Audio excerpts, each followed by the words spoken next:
কাজগুলি হেলথি ফেয়ারের আজকের এপিসোডে আপনাদের স্বাগত। বন্ধুরা, অনেকেই ঘুমানোর সময় নাক ডেকে থাকে, আর যারা নাক ডাকে তাদের নিয়ে আমরা অনেক সময় হাসাহাসি করি, মজা করি। অনেক সময় তাদের নাক ডাকার মুহূর্তের ভিডিও বা অডিও রেকর্ড করে থাকি, এবং যখন তার ঘুম ভাঙে তাকে সেই ভিডিও দেখাই এবং অডিও শুনিয়ে আমরা মজা করি। কিন্তু বন্ধুরা, আপনি কি জানেন, বা যে নাক ডাকে সে কি জানে যে এই নাক ডাকা ধীরে ধীরে তাকে মৃত্যুর দিকে ঠেলে দিচ্ছে? আসলে যখন কেউ নাক ডাকে তখন তার ব্রেনে অক্সিজেন কম যায়।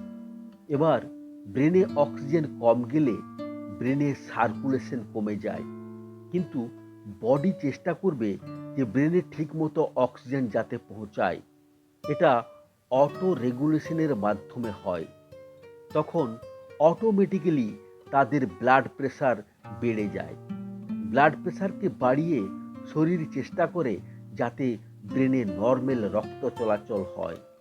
তাই যারা প্রচণ্ড নাক ডাকেন তাদের ব্লাড প্রেশার প্রচুর বেড়ে গিয়ে এবং অনেক সময় রাতে নাক ডাকার কারণে মাথায় বা ব্রেনে হ্যামারেজ হয়ে মানুষ মাঝরাতেই মারা যায়।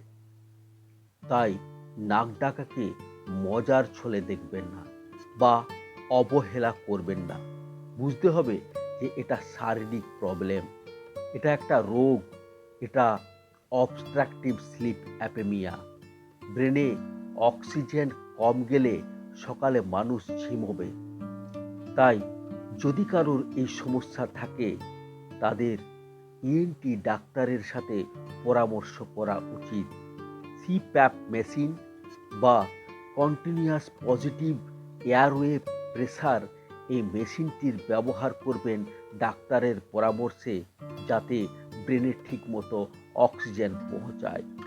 নাক যদি বাঁকা থাকে সোজা করবেন, তবেই ভালো থাকবেন।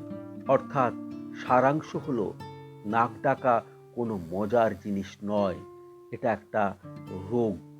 এই প্রবলেম থাকলে যত তাড়াতাড়ি সম্ভব ডাক্তারের পরামর্শ নিন।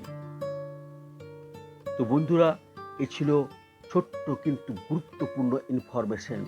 ভিডিও ভালো লাগলে অবশ্যই একটা লাইক করুন, এটিকে বেশি বেশি করে শেয়ার করে সবাইকে জানার সুযোগ করে দিন, এবং এরকম গুরুত্বপূর্ণ ভিডিও পেতে চ্যানেলকে সাবস্ক্রাইব করে আমাদের সাথে থাকুন।